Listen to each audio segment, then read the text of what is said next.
2 years ago, I made a video memories review of Thomas and the Magic Railroad. I found it to be a bad movie with a few amusing moments, thanks to Neil Crone as Diesel 10. I talked about fans of the movie wanting an official release of the director's cut and how I was against the idea, believing the movie wouldn't be salvageable. Recently, I learned that the original Workprint for the movie had been leaked online, and I was surprised. At this point, I didn't think it would ever happen, officially or unofficially. I checked out the video's comments section, and I saw fans raving about it, calling it an infinitely better cut of the movie than the one that was released in theatres and later on video and DVD. I'm no longer a Thomas & Friends fan, but I gave it a watch out of sheer curiosity. Now that I have watched it, I can safely say, nope, the movie still sucks, even with the original cut. I'm going to get shit for that, but I stand by it. But let's give it a fair assessment. Of course, I can be overly harsh. The original cut of the movie clearly wasn't finished. This was the exact same product Brit took around and previewed to the American audiences, so I can't be too harsh on it. But I do still have problems. Let's start with the positives.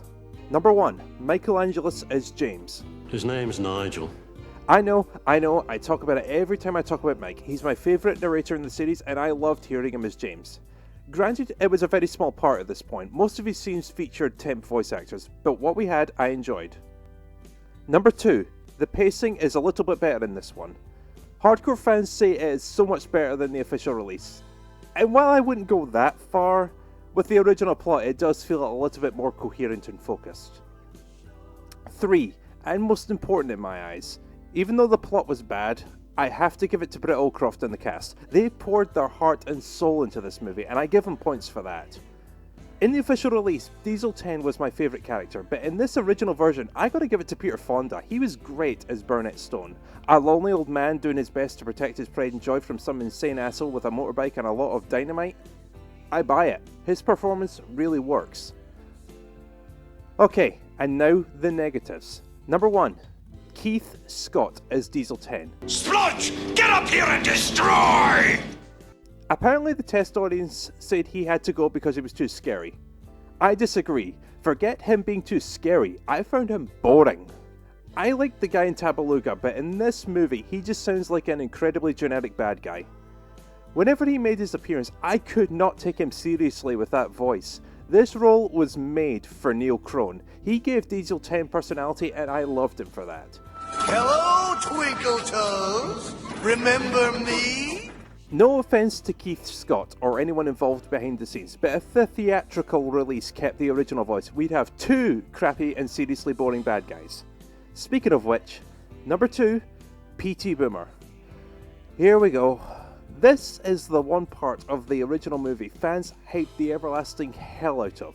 If he was in the official release, he would have made the movie better and would have saved the plot. I saw the exact same movie as these guys and my god was I underwhelmed by Boomer.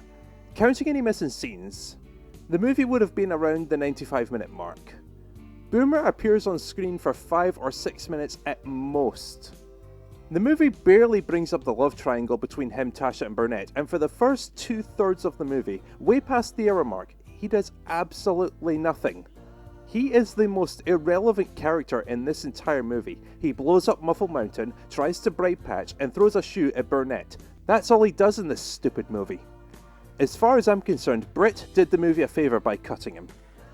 Number 3, and this is the one that kills it, the story.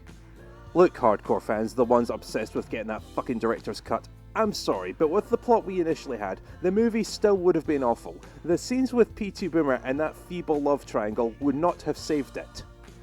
Most of the people praising this original cut range from teenagers to full-grown adults.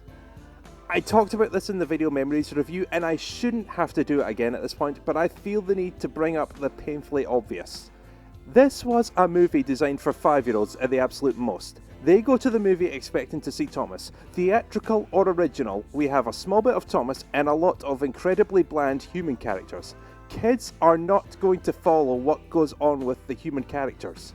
You guys really need to let go of this director's cut bullshit. It's like Halloween, The Curse of Michael Myers. The movie would have been bad with either cut. P.T. Boomer sucks, the plot sucks, the bad guys suck, the majority of the original voices suck, sorry John Bellis, but I prefer Eddie Glenn. You guys are missing nothing. All these additional scenes do not save the movie. At the absolute most, it would have elevated the movie from awful to just mediocre.